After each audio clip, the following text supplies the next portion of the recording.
भारत के केरल राज्य में स्थित श्री पद्मनाभ स्वामी मंदिर न केवल अपनी भव्यता और अद्भुत वास्तुकला के लिए जाना जाता है, बल्कि इसके रहस्यमयी खजानों और गहरे रहस्यों के लिए भी प्रसिद्ध है।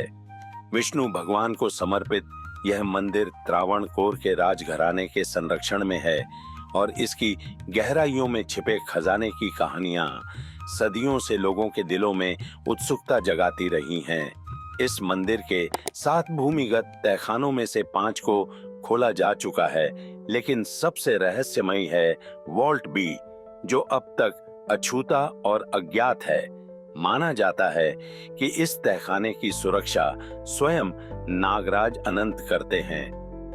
कहते हैं कि यह खजाना सिर्फ स्वर्ण और रत्नों का भंडार नहीं था, बल्कि उसमें कुछ ऐसी शक्तियां थीं जो किसी भी इंसान को अमरता और अपार शक्तियां दे सकती थीं।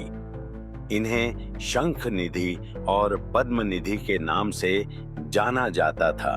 यह खजाना सिर्फ तब खोला जाना था जब भगवान विष्णु के अंतिम अवतार कल्कि इस संसार में प्रकट होंगे।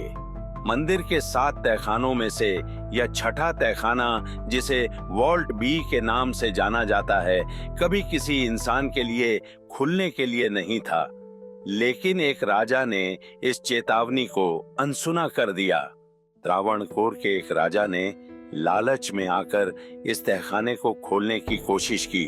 उनकी सेना और पुरोहितों ने मंत्रोच्चार और बल प्रयोग कर तहखाने के दरवाजे को खोलने की कोशिश की, लेकिन तभी जमीन हिलने लगी।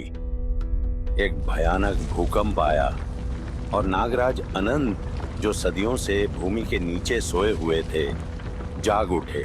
नागराज ने अपनी जलती हुई आंखों से उस राजा को चेतावनी दी, यह खजाना भगवान विष्णु का है और इसे खोलने का अधिकार सिर्फ कल्कि अवतार को है।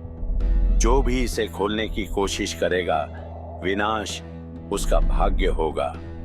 राजा डर से कांप उठा। उसने अपनी गलती मानी और नागराज से माफी मांगी।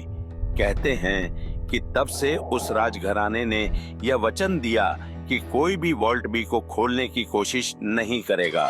नागराज का श्राप आज भी उस तहखाने की रक्षा कर रहा है। आज भी वॉल्ट बी बंद है। इसे खोलने का साहस अब तक किसी ने नहीं किया। माना जाता है कि जो भी इस द्वार को खोलेगा, उसे नागराज का प्रकोप झेलना पड़ेगा और इस दुनिया में भारी आपदा आएगी। यह रहस्य, यह खजाना भगवान विष्णु के अंतिम अवतार कल्कि के प्रकट होने तक सुरक्षित है।